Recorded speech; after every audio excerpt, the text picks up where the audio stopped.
Okay. All right. Good afternoon, everyone. Good afternoon. Yep, I think I'm live.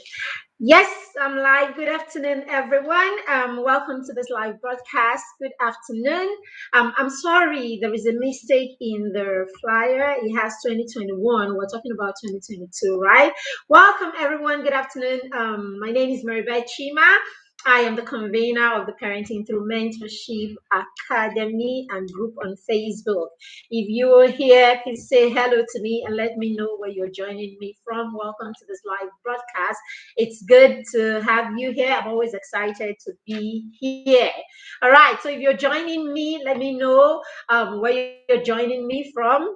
Okay. Let me know your name and where you're joining me from. And if this is the first time that you're joining us, let me know that this is your first time so that we can give you a resounding welcome. We do this every Thursday. Sorry, so we do this, we call it the PTM Hangouts, and we do this every Thursday at 1 p.m. So if you're here, please don't just stay in the background. Say something in the comments so that we know we've got you here. We know we've got company. Hello, Joy Amadi. Hey, Joy, how are you? Hi, Ruth Baba. Good afternoon, ma'am. It's good to have you. How are the boys?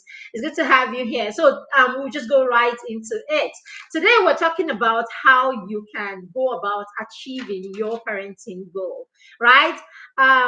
We're talking about how you can go. Hi, Nafisa. Hi, Chi Mogbo. It's good to have you. Thank you for joining us if you're here. All right. So, we're talking about how we can go about achieving our parenting plans for the year 2022. I'm sorry if you have seen a flyer that has 2021. My bad. I should have made the team, the graphics people change that, but I was really very busy today and I didn't even realize until someone called my attention to it recently. Thank you very much, everyone. All right, so let's go right into it. Some of us have created goals for the year 2022. Some of us have not created goals at all. Some of us have created goals in other areas, but we did not bother with creating goals for parenting, right? Some of us still think that parenting is not one of those areas where we create goals. Now, let me tell you why you're not creating parenting goals, right? One of the reasons why you are not creating parenting goals is because you think that parenting is a priority, but it really isn't your priority yet, right? It isn't really your priority yet, because if you think that something is and you are not going about it like it is, then it is not. Say at this point that knowing is different from doing. I hope we know that. Okay, I hope we know by now that knowing something or knowing how to do something is different from doing that thing. It's like knowing it is wrong to commit a particular sin, right? And yet you do. It's like knowing that certain foods that you eat are bad for you, and yet you eat them. It's like knowing that exercise is good for you, and yet you don't do exercise. Water is good for you, and yet you don't drink water. So the day you step, I mean, God forbid, the day you step into a hospital and you have a condition and the doctor says to you, your life is dependent on you drinking water, right? Yes, exactly, Ruth. Knowing is different from actually doing something. Yes.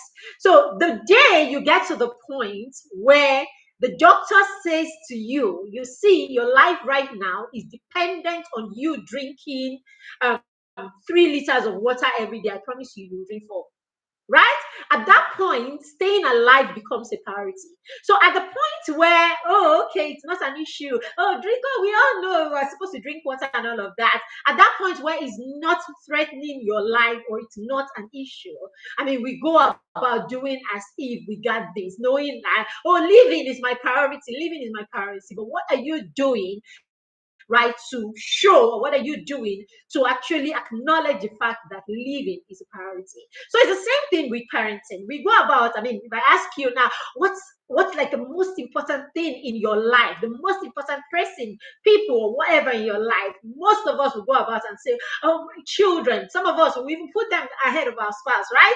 So my children are the most important. How can you tell me your children are the most important part of your life?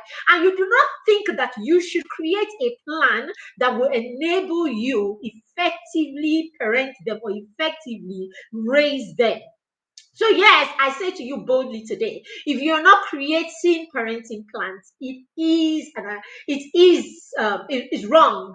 Yeah, if you're not creating parenting plans, you need to look into it and you need to start doing something about it, because parenting is supposed to be a priority. It should be a priority for anyone that has taken the pain or is gone through the pain, or anyone that has been blessed to have children, then raising those children should be a priority for you. So yes, if you're not creating parenting plans, I hope that goals, and then creating plans to achieve those goals, I hope that after this session you will do something about it. Right. The next reason, the other reason why you're not creating parenting plans, is because you belong to a generation that has this as an issue. Yes, it's a generational problem. It's a generational problem that we are not creating plans for parenting. Because hey, the people who raised us did not have to sweat to parent us. I mean, it was chance. It was a lot of, oh, pay as you go. Right? It was chance. It was pay as you go. I mean, just keep going. They will turn out right. So yes, it is a generational problem. The same generational problem that African countries are plagued by. The same generational problem that is the reason why we're not moving forward as a nation or as nations in Africa. That thing that makes us begin to prepare for the Olympics 4 months before the Olympics. The same thing that causes us to actually to release a budget 6 months into the year. It is a generational problem, so it's okay. It is not you alone. You have learned from the people before you. You have learned from the society. You have learned from the dysfunctionality of the society. So yes, you are living the mediocrity that has been taught or has been stepped down to us. So now you need to make up your mind. Okay, I'm giving you reasons why you have to create a parenting. You have to have co-parenting goals and begin to create plans for those goals, right? So yes, you are living that dysfunctionality. You're living what you've been taught, right? You're living what you've been taught. So if you're going to change that, or if that is going to change, then you have to do something about it. And then you have to make up your mind. Do you want to step this same dysfunctionality to your children? Because hey, if you continue like this, it means that we're going to raise another generation of children that will be planless, another generation of children that will be complacent, another generation of children that think that life is supposed to be chance, pay as you go, one day at a time. So yes, if you want to change that, then you need to start creating goals and we start making plans, right, in your parenting and in your family. That's the number 2 reason.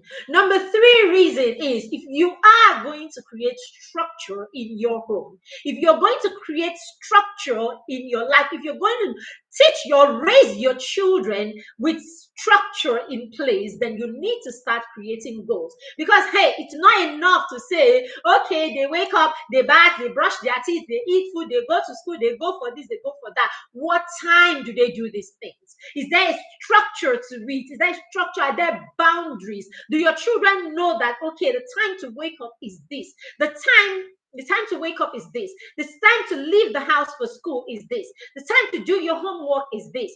Human beings thrive on structure. Human beings thrive on structure. So if you don't put structures in place, you are setting up your children for failure.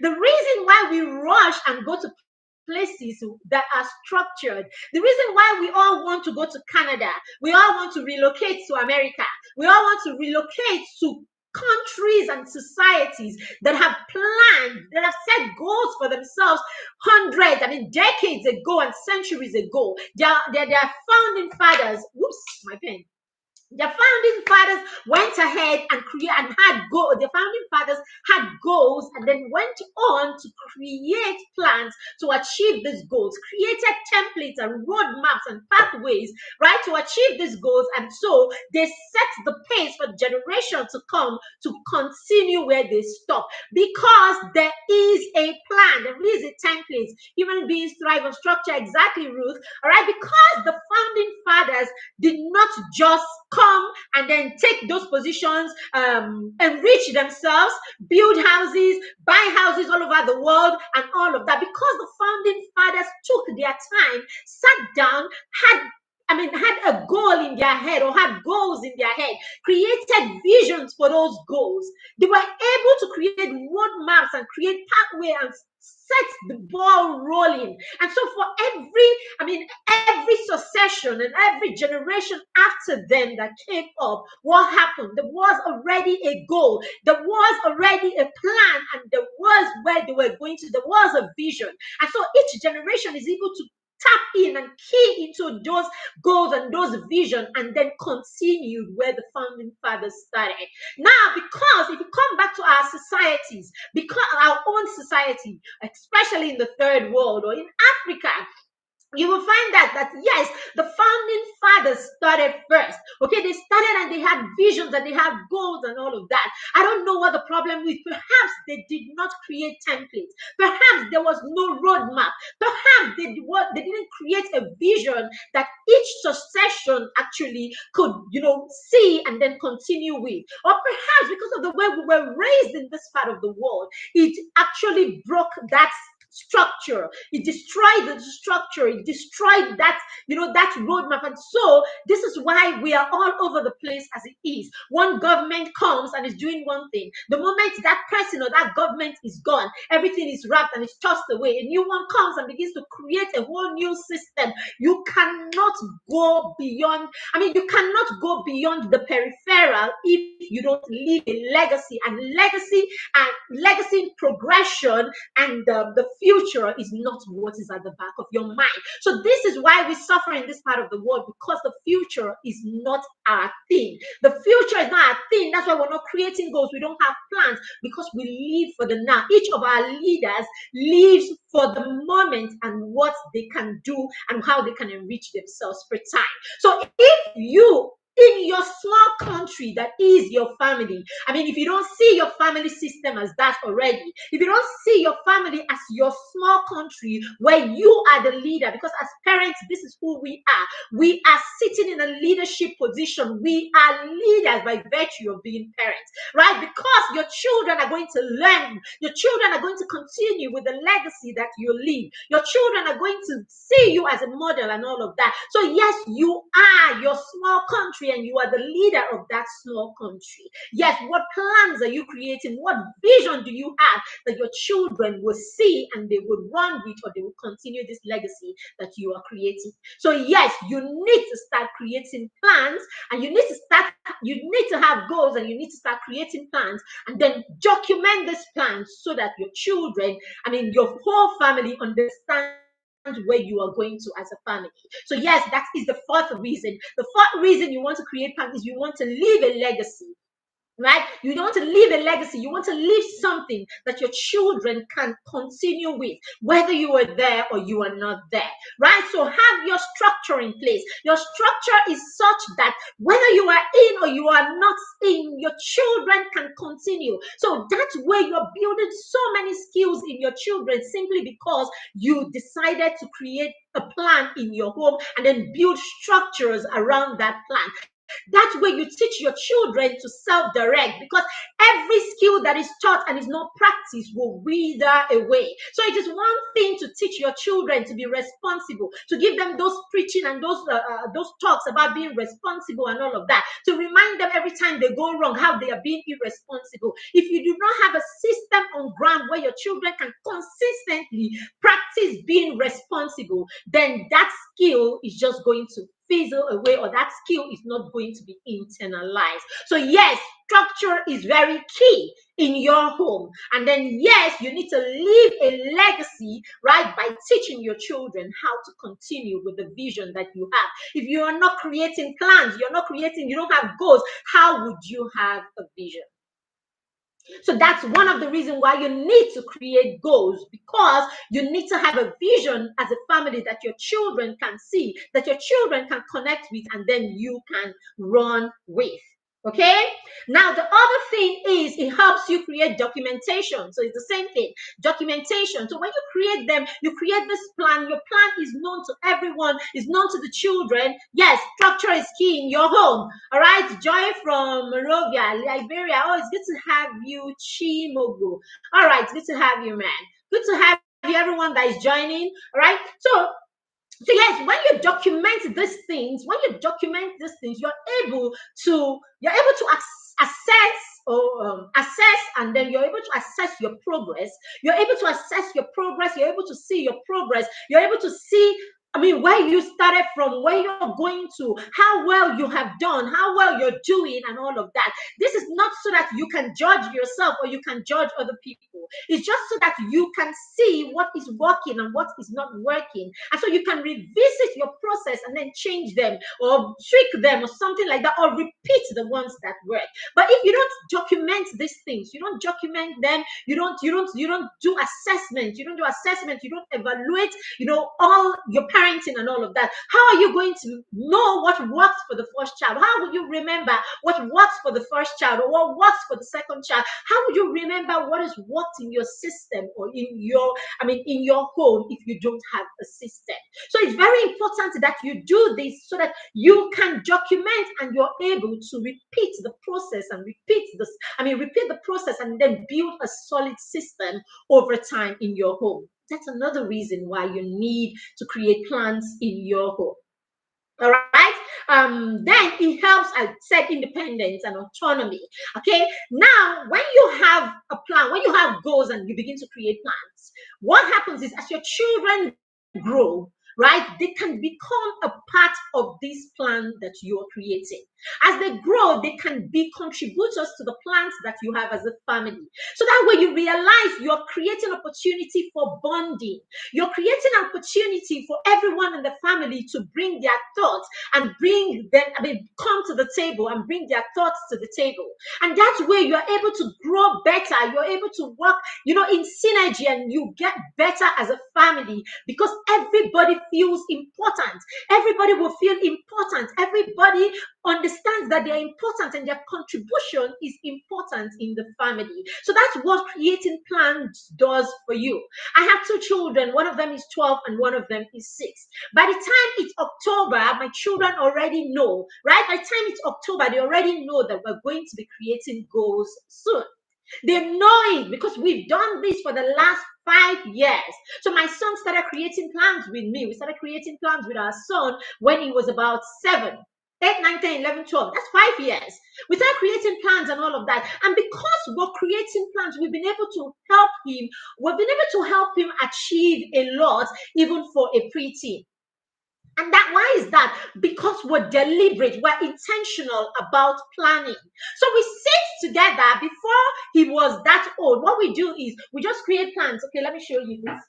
So I created the planner last year. I created the planner last year as because I've used the templates. I've used the templates in this planner. I've used the templates. I've used the system I have in this, the tools I have in this planner.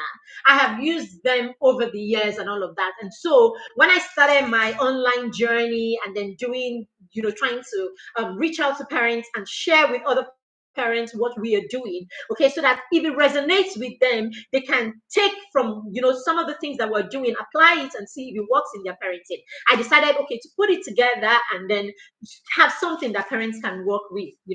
Now, before our son was old enough, we will use this template and then create plans, right? So we created plans. We call them our 2010. So the first plan we create our normal plans for the year, okay, for the year and all of that. But then we have like a 10-year plan, like a first decade plan for the children. All right. So we created our first decade plan. This is what we'll do. These are the skills we will teach. This is what we will do with the children. This is how far we'll go and all of that. Right. Hi. Okay. So it's good to have you. Right. So this is what we would do. This is what we want to achieve. These are the things that we'll do with the children by the time they're 10 and all of that. So we did that. I continue to like update that plan, as I get to know the children more, I'm the leader of this, my husband is the supporter, and he has come to the point where he trusts me so much. So all I need to come is bring these things to the table, and then we discuss them, and then he falls, in line. And if there are things that he doesn't think is okay, he will talk about it and all of that. Someone needs to take the front stage. That's what I'm saying. Someone needs to take the front stage. So if you as the woman can take the front stage, that's fine. Just make sure everybody is on the same page. If you as the father can, please do. Just make sure everybody's on the same page, basically, right?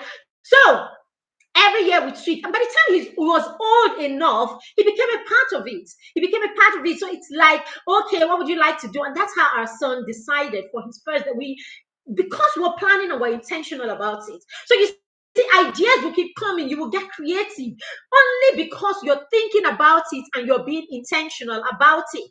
So ideas will keep coming. Because you're being intentional. So yes, at some point we now decided, okay, why don't we have a decade project every 10 years? Let's do something that is remarkable. Do something that, is something that you've worked towards for 10 years. So he decided, by the time he turns 10, okay, by the time he turns 10, okay, for his first decade project, he was going to write a book.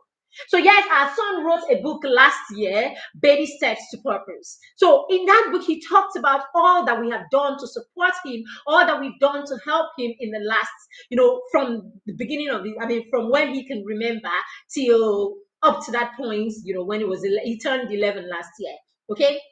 So he launched it when he was about 11. It was his first decade project. So he has stories there, how we played, and all the things that we did to support him.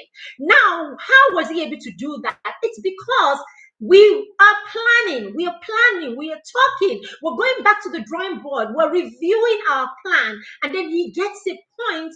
He gets a chance to be a part of that plan. So the child understands that he's not just being led and dragged, it is also his contribution. This is what he wants. And you know something, I tell you again, because we are thinking ahead, because we're thinking with the end in mind, okay, we think, we go up there to what we want to see, and then we come back and then have our plans and our everyday life and all that we're doing with our children with the end in mind. So everything that we're doing is directed towards the ultimate goal. So for the first 10 years, everything is directed towards that 10-year goal.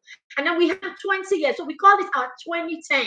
So we have the plan for the first 10 years of their life, and then the next 10 years that covers the period of parenting when we can parent them. Yes, you're supposed to be parent for about 18 years. We just stretch it to 2 more years when they're young adults, when we'll be consultants in their life. So those last 2 years, we're just going to be like consultants for the 19 and 20 years. But basically, we have that framework, we have that plan in place. And so it allows for a lot of tweaking, a lot of a lot of creativity, a lot of deep thought. And so ideas will keep coming.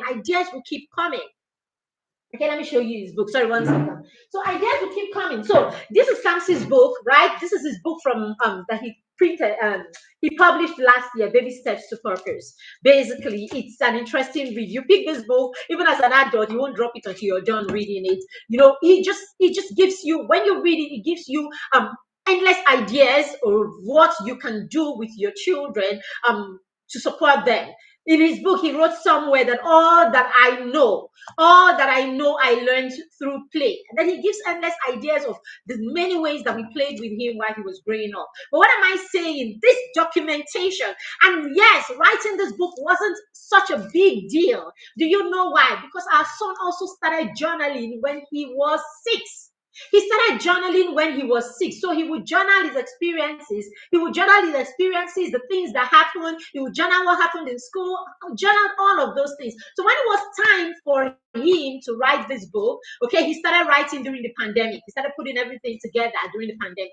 So you see, because we had goals and we created plans. When the pandemic came, we were not all over the place. There was something to fall back on. So while parents were confused, thinking of what to do with their children during the pandemic, we had so much to fall back to based on our plans. And then another thing again is based on this plan, our children, I mean, we were able to channel their minds to a specific thing. So they are focused. They are focused.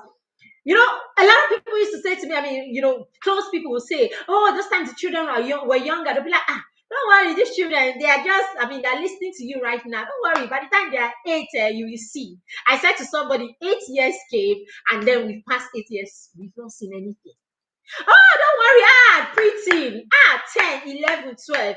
You go know. You go know. 10, 11, 12 is past.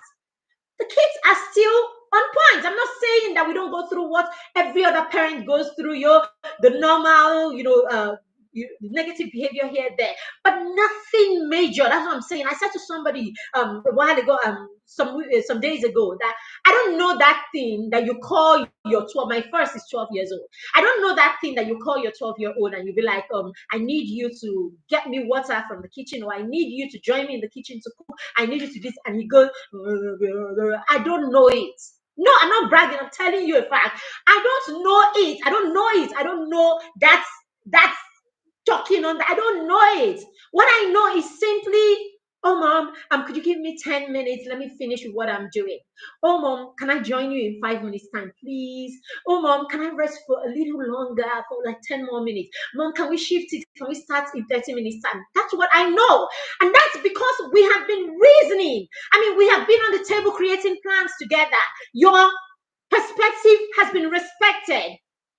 Your perspective has been respected, and all of that. Even my 6-year-old, I tell you, my 12-year-old doesn't even know how to negotiate as much as my 6-year-old. If my 6-year-old negotiates with you here, you will be like, Ogini.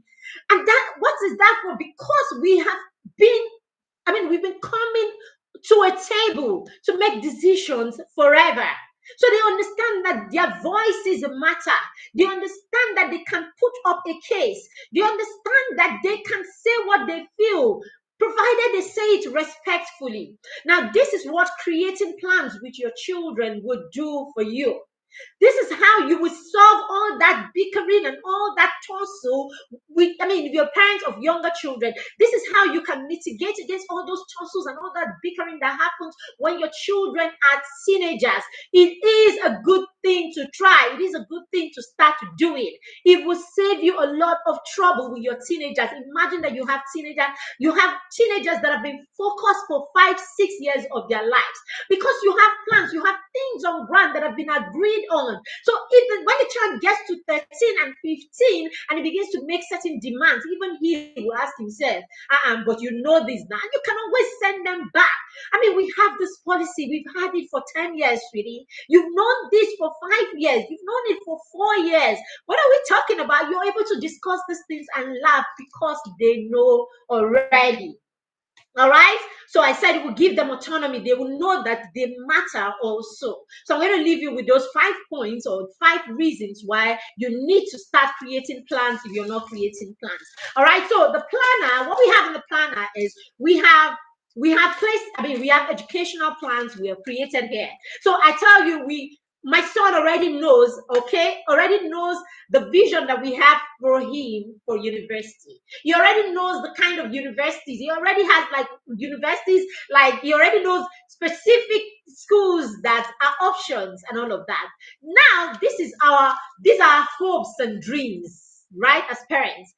These are our hopes and dreams, and then these hopes and dreams serve as motivation for how we are raising the children. So it gives us the framework, or it gives us a framework within which we are parenting or raising our children, because it becomes our destination.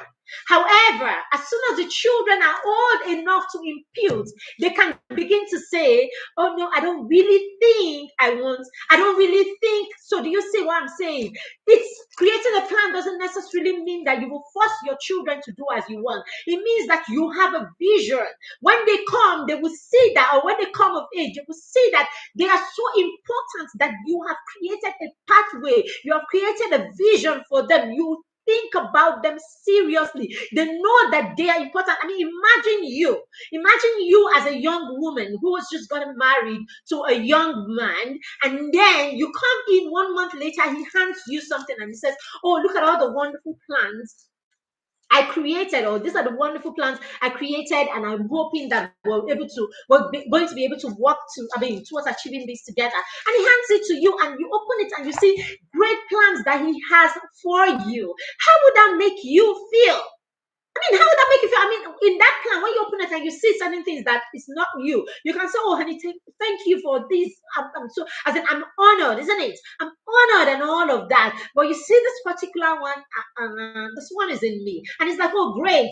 So replace it with what is you. So it's the same thing we're doing with these children when they come of age. So today he's 12, and there are things that he says fine to. There are things that he has tweaked. I know by the time he's 16.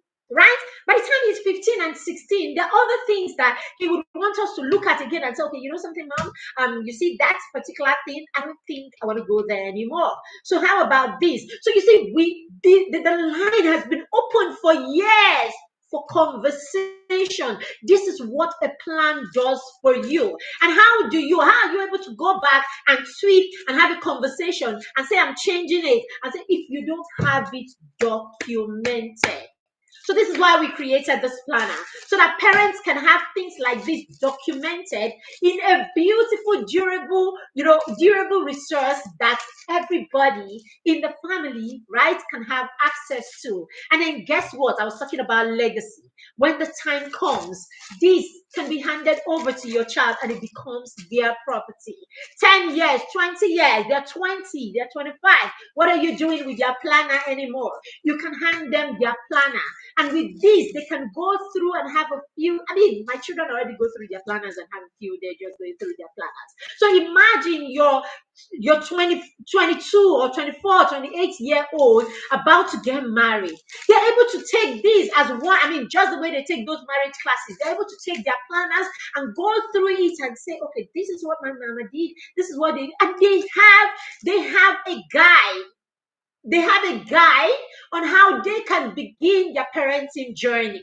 So yes, you are creating springboards for your children. When the Bible says that you should amass, or you should set up inheritance for your children, it is not talking just about money, money, money. When you have templates like this, when you have frameworks like this to make their lives easier, this is you.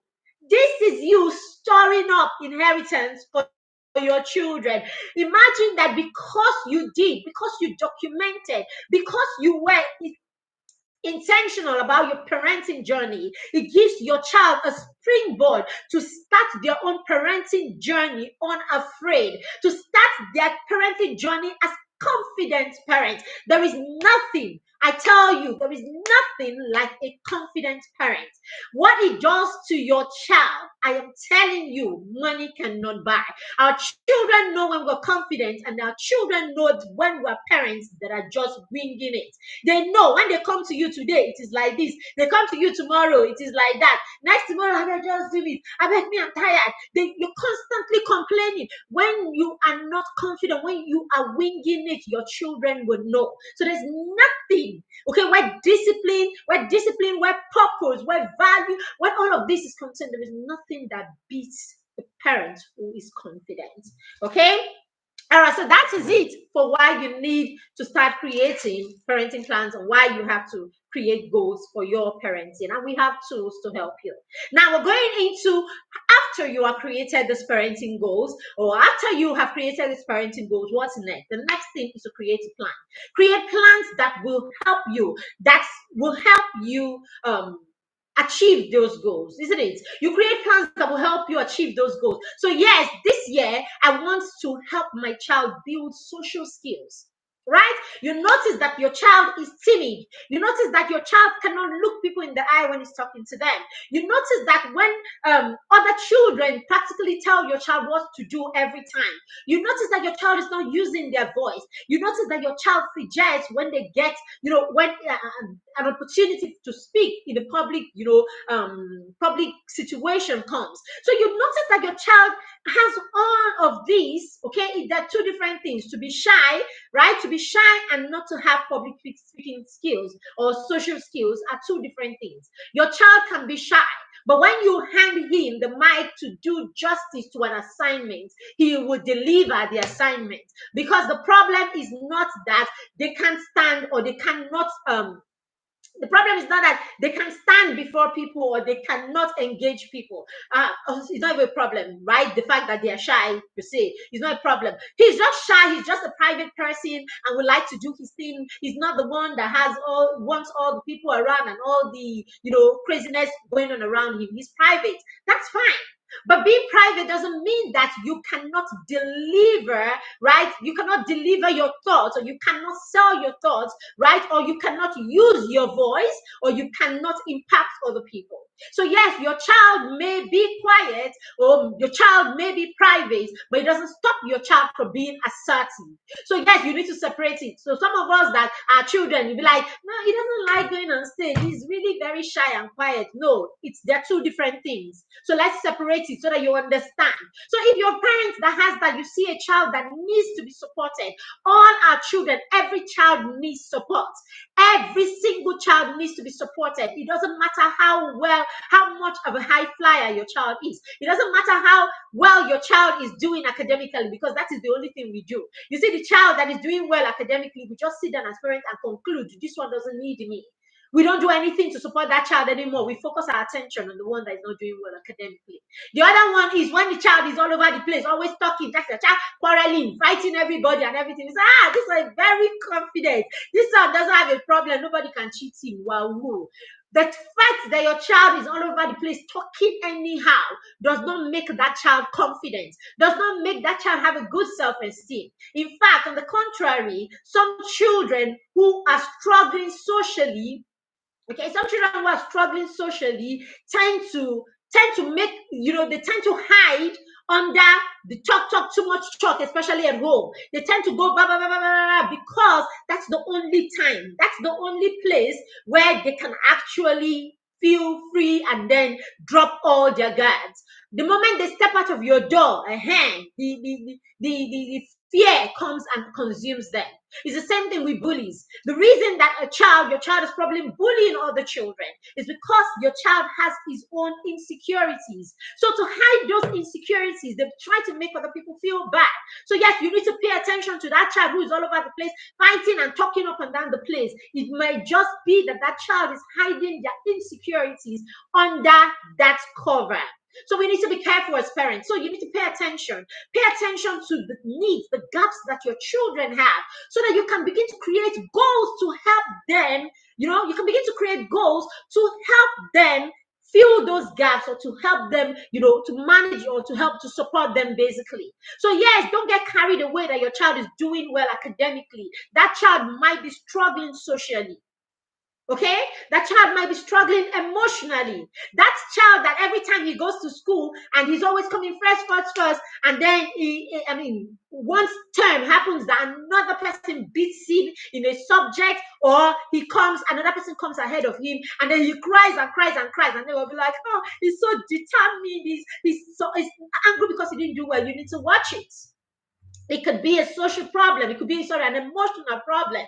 When your child thinks he is too good and no one else is supposed to rank ahead of him, or no one else is supposed to rub shoulder with him, and then we think that it's healthy. No, it is not healthy competition. So we need to pay attention to our children. Now, the moment you see these things, what do?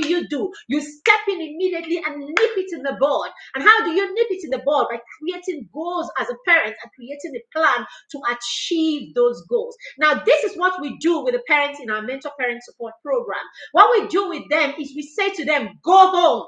Okay, we say to them, go home and pay attention and find what the challenges are. You need to put your finger on it. What are the gaps that each of your children have? You need to pay attention to each of them, one after the other, and then find out their gaps. When you find out these gaps, then make goals out of them. So we say to them, put all of them down, put everything, every gap that you can see right now, because all of this could change in the next 4 months. It could change in the next 6 months. It could change in the next year. So per time, right now, what are the challenges? What are the gaps that you see in child A's life? Now, write them down and then begin to pick them one after the other and make goals out of them, and then send your goals to us. Okay, let us create a plan together on how you can mitigate or how you can support this child, right, to overcome this challenge. Now, in the mentor parents program, we don't leave it at that, because it's a 4-month mentorship program. It is a termly mentor. We tie it to the school term. So what do? We work with you every day in those 4 months. We work with you every day to help you achieve that goal. Right, some parents have said to me, oh, okay, the mentor parent program, because it's 18,000 naira right now. So the mentor parent program, I can't afford it right now and all of that. And I say to them, oh, that's fine. That's fine. You can actually be a part of our PEP course. It's called the Personalized Education Plan course. Now, in that course, what do? We do the same thing we do with the parents in the mentor parent program. We help you. We send you back home. Go look at the problems. Go put your finger on the problem. Go put your finger on the challenges, and then come back and make goals out of them. Now, tell us how you want to go about those goals. Then send your plans to us, how you want to go about those goals. Tell us based on your unique situation, what do you think you can do? Okay, and then send that to us, and we will create a PEP for you, a personalized education plan based on what your challenge is. We will give you step by step things you can do, step by step, what you can do to actually deal with that, with that challenge. So we do that with this parent, and then we're launching that course. What's today? Today is the 20th. So we're launching that course tomorrow. So from tomorrow, you can actually, so it is not free. It is not free, because we're going to be giving you like full attention. We'll be creating this plans for you, right? We'll create the plans for you. We'll send you your plans back. Okay, we'll send your plans back to you, and then you can go to work. The difference here is we're not going to be working with you, right, all through, for the next 4 months. We won't be doing that in the PEP program, but we'll give you your plan, and then you have our ears for 1 week. So for 1 week, you can ask your questions, you can tweak, you can adjust, you can ask, we can go back and forth with you for 1 week while you're taking the course. We will have 2 contacts at the beginning and at the end of the course. We will have 2 contacts. Apart from that, you can take the course at your pace. You can take it on your own at your own pace, basically. So these are 2 courses. 2 courses that we have that can help you with your PEP. So what do? We're creating a personalized plan for your child. So what do you do right after that? After you've created your plans for your child, what do? You want to create a vision board. You want to create a vision board. You have thought about the plan, you have visualized, you have thought of what you want your child to achieve at the end. And so based on that end result, you are able to create this goal. These are the goals that we have. This is what we want to achieve at the end. And then these are the plans or the things that we would do to achieve that goal. And then we come in and make it even more detailed for you, and give you tools that you would do, every week, basically, to help your child achieve that goal. Right. So we finish that. The next thing you want to do, you want to put that on a vision board. A vision board is a visual representation of what your goals are. Even the scripture says that you should write your vision down so that you can run with it. So yes, you want to document, you want to write your vision down. You want to put it down on something, some pictorial representation, so that you can see it and then you can interact with it. Your brain is interacting with it. You're interacting with it every day, and that way you are clear about your journey. So let me give you a sample of a vision board. So this is my 2022 vision board. Okay, so my vision board is holistic, so it doesn't just have parenting. So if you come here, you will see this is the line on my vision board for parenting.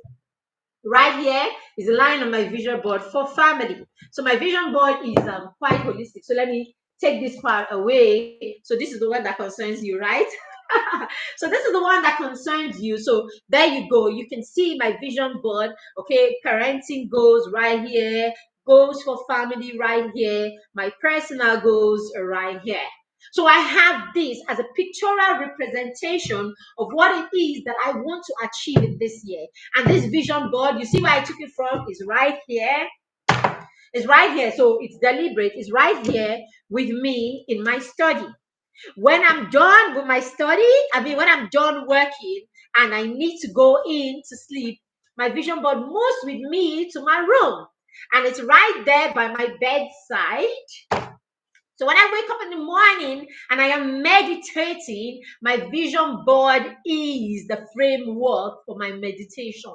So it's right there. So when I'm doing my meditation and I'm visualizing, it's my vision board that is the framework for my meditation every day. And then based on this vision board, it takes us to number two things. I create affirmations. I create affirmations, daily affirmations. Okay, this just came up, so I have to stick it back.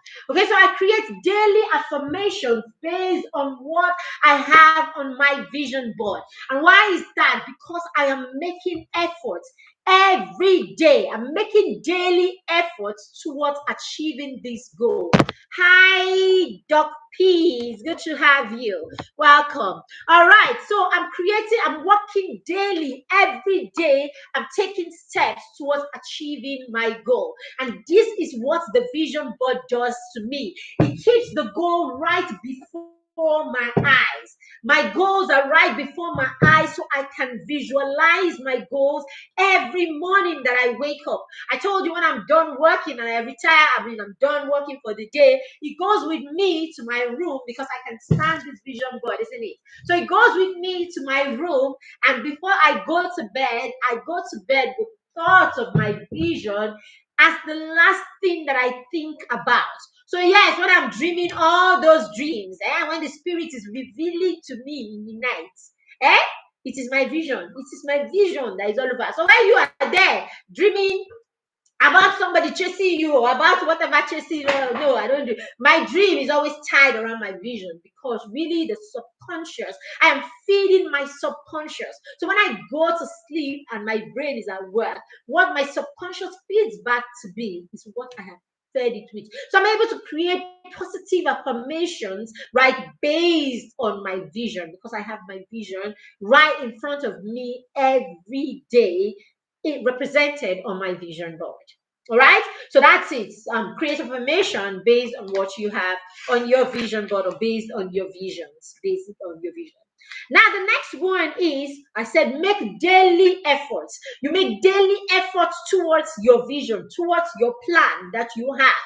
So, yes, you want your child you want to work on social skills with your child. So, what are you going to do every day? What are you going to do every day towards achieving this? So, let me give you an instance, right? You have a toddler, right? You have a toddler and you want to work on, say, emotional, building social skills, emotional skills in your toddler. That becomes difficult, isn't it? All right, that becomes difficult because you're asking, oh, how am I going to do this? How am I going to go about it and all of that? So I say to people, okay, how about you try social graces?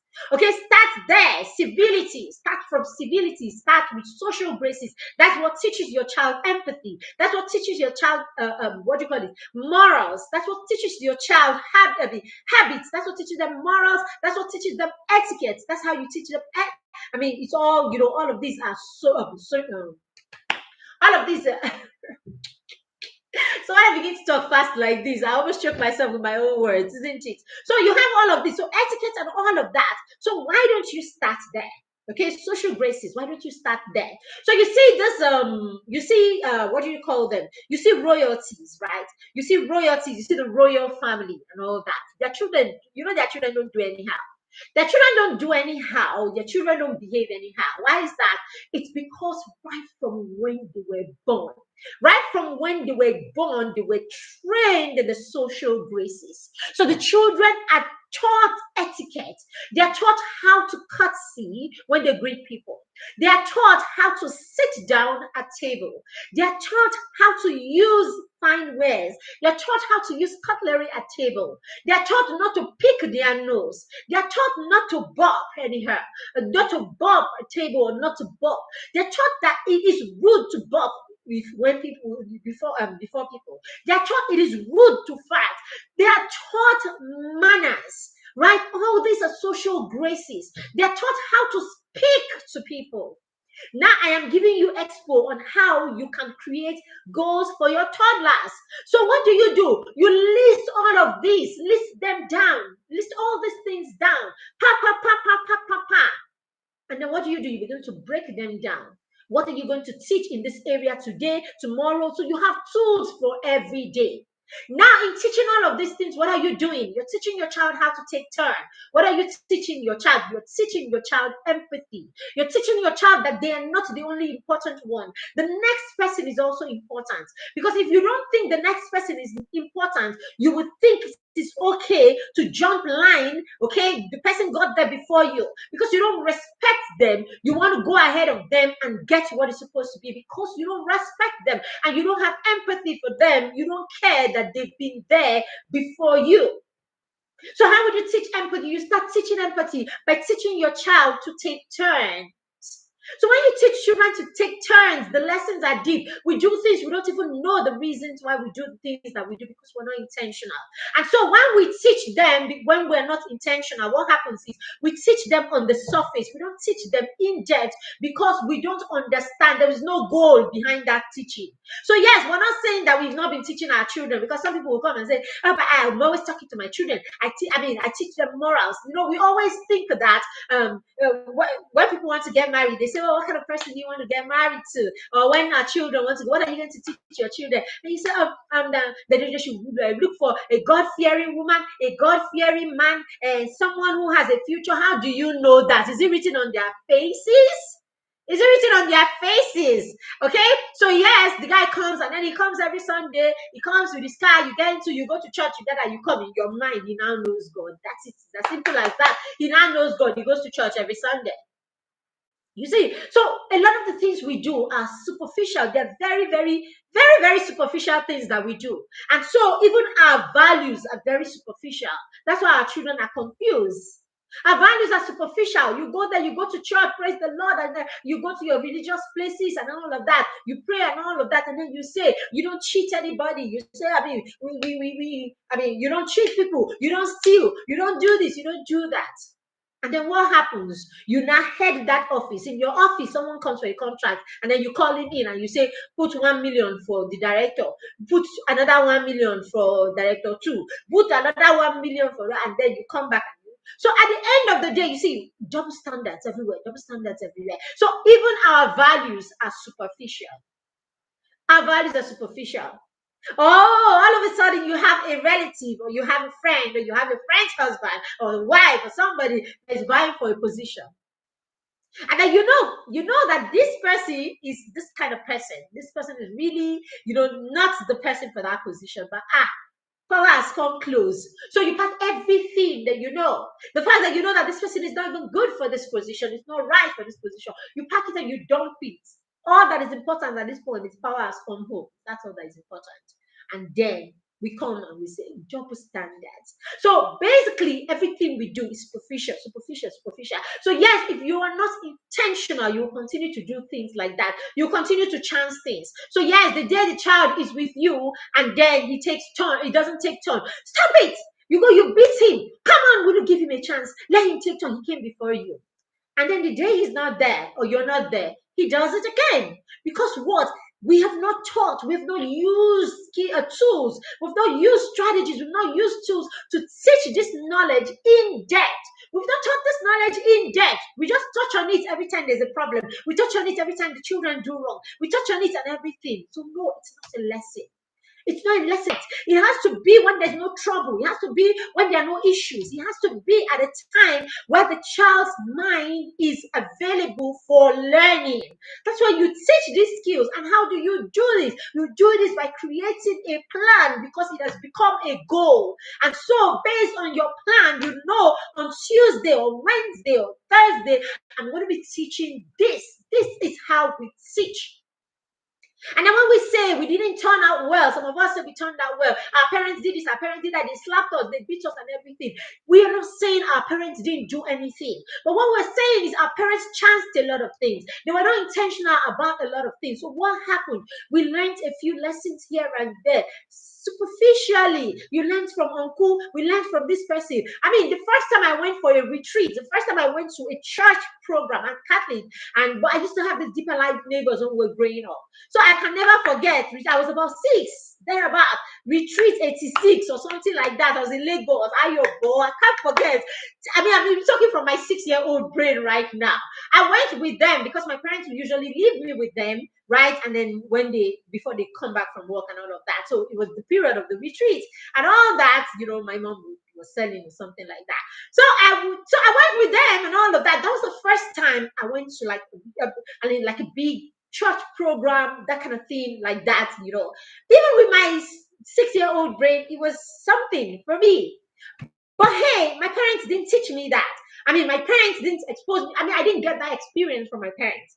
I got that experience from someone else. There was communal upbringing. We raised our children. Everybody was a part of it. Everybody, played a part and all of that. But hey, in all of these scattered lessons, and all of that our children that we were given, it wasn't deliberate. It wasn't intentional. And so it wasn't in depth. And then in our children's case, it is even worse because even those small, in our children's case, it's even worse because all those chances for the neighbor, the auntie, the uncle, all those chances for other people to impact your child or to teach your child doesn't even exist anymore. We are parenting solely at this point. Just us and probably the school stepping a bit of lessons to our children. That's about it. And so if you're not in connection, if you're not connected to what your child's school is doing, and you're not on the same page with them, then there's even no reinforcement and there's no continuity. So everything is scattered. Everything is scattered. So that's why our children will not have in-depth knowledge until we decide to be intentional as parents in the 21st century. So yes, if you're parenting a Gen Z or an Alpha generation child, you do not have a choice. You must be intentional about creating goals and about creating plans to achieve those goals. I was in my the children's school today, and I was giving a talk about how to raise the Alpha and Generation Z, children. And I said, one of the biggest problems that this generation of children have is the fact that the people parenting them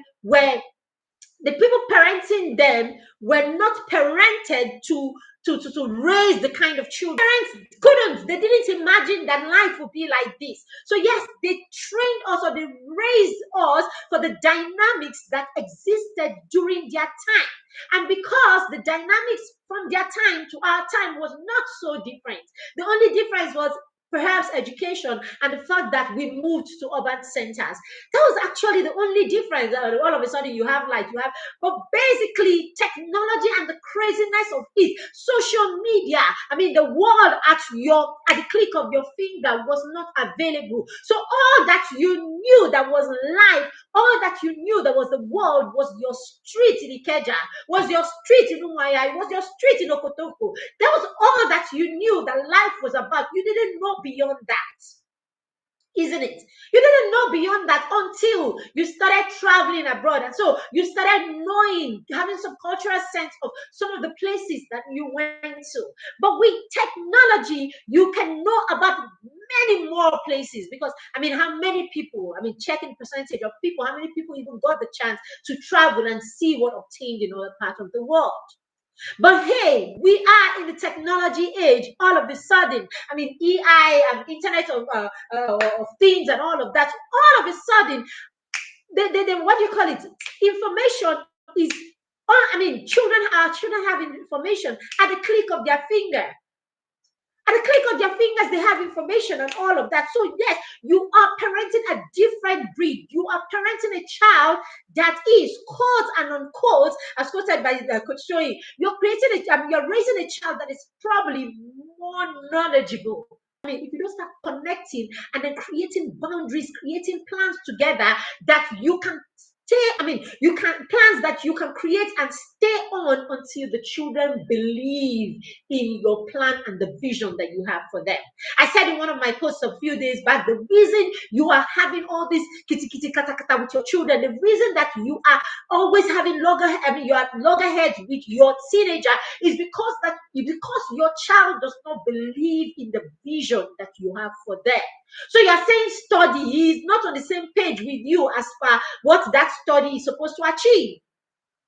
So you're saying study, he's not on the same page with you. What are you achieving with the studies? It's not on the same page with you. So for everything that I'm doing with my 12-year-old, I make sure that we are on the same page. So he runs a masterclass circle, a mastermind circle. He has a circle of 14 people, okay? 12 people and then himself 13. Okay, I think we have just 2 slots in the mastermind circle left. Children between 8 and 13, when they come together, they bring their goals together and then they bring their goals, the plans that they have. Each of them will create goals and plans, and then they work together to achieve those goals. Each of them supporting each other. They're all supporting each other. They have coaches and mentors that come and talk to them during their meetings. They meet twice in a month, right? They meet twice in a month, every 2 weeks, motivate them and all of that. And then after that, you have your task, you go with your task, and then you work on it, and then come back and talk about your challenges. If you have an interest that you're pursuing, they bring people who can talk to you. For example, they're bringing an author because some of them in the group are writing books. So we're bringing in a publisher, right, that can talk to them about all that they need to publish their book, so that they know it's not just us doing everything for our children. Our children need to begin to know. They need to take ownership of their life and be at the front stage of their lives. Your role as a parent is to support them. Okay, so they bring, and then this person comes, and the children have first hand, and they can ask their questions directly, so that these goals become their own, and then they are the ones motivated. So the accountability keeps them on their toes. Now, how did we arrive at this? He was talking with one of his coaches, and then they brainstormed and all of that, and then they arrived at it. It was said in passing, they talked about it. And then when we came back home, he was the one that said, "Oh, I like that idea. I'm thinking about it. How come, why don't I do it like this?" and all of that. And so it is his own baby. His baby, not mine. Then apart from that, he decided, okay, we'll do a reading club. After all, from the mastermind, we're going to be doing reading. So there are people that may not be able to join the mastermind, but they want to join the reading club. So they can join the reading club, and then we have a group of children reading together, and then we will review books at the end. Building skills, building executive. The whole idea is building executive functioning skill. I brought the idea of the reading group because I'm building executive functioning skills for my son this year. So basically, this is going to harness it. So yes, you must build a framework within which you will teach the skill that you're trying to achieve with your child. Now, lastly, you need to have your children create goals. You can't create all the goals. You can't create all the goals. You can't be at the front of everything. Have every member of the family also have their personal goals, so that they are accountable also, so that this becomes their own dream. So it's not just about you, right? So this becomes their own personal dream. So apart from the goal that you have as a family, teach your children to create personal goals for themselves. So here's my 6-year-old daughter. Here is her vision board. So she's created her own goals. So I can use these goals to hold her accountable. I can use these goals to hold her accountable. So at every point, I am referring her to her goal. So you see how you take away all that, all that struggle that you have with your children. This is how you take them away, just by creating goals and creating plans and all of that. So thank you very much. We are going to have to stop here. Let me scroll and see if we have any questions. I am learning much here. Thank you, Kezia. When you have goals and create plans, you are creating opportunities for bonding. Absolutely, Ruth Baba. All right. Oh, someone, okay, Joy is saying hello. All right. So I can't see any questions. I'm scrolling and I can't see. Okay, I can see your comments. I can see questions. So thank you very much, everyone who joined. Okay, so as I said, we have the PEP program. The PEP course will start. We're launching it tomorrow. The course begins in February, right? But we're launching it tomorrow. So yes, if you would like to be a part of the PEP, you can just send us a message or sorry, yes, you can send us a message and you can just put it in the comments right here, and then we would reach out to you if you want to be a part of the PEP. All right. If you want to join our mentor parent program, that is an ongoing one, a very amazing conversations we have here and amazing things we do together, supporting each other as parents. You can also send us a message or put it in the comments. And if you want any of our resources, you want Kamsi's baby steps, or you want the planner, okay, I have a book that goes with this that you can read as a parent. I mean, it puts you and your child on the same page. I have written about how we've supported him, basically from a parent's perspective, and he's written about how he's been supported from a child's perspective. So your child can read this and do the activities in here that they can do as children and all of that. And then, of course, the and then of course the um, parent, what do you call it, mentor parents book.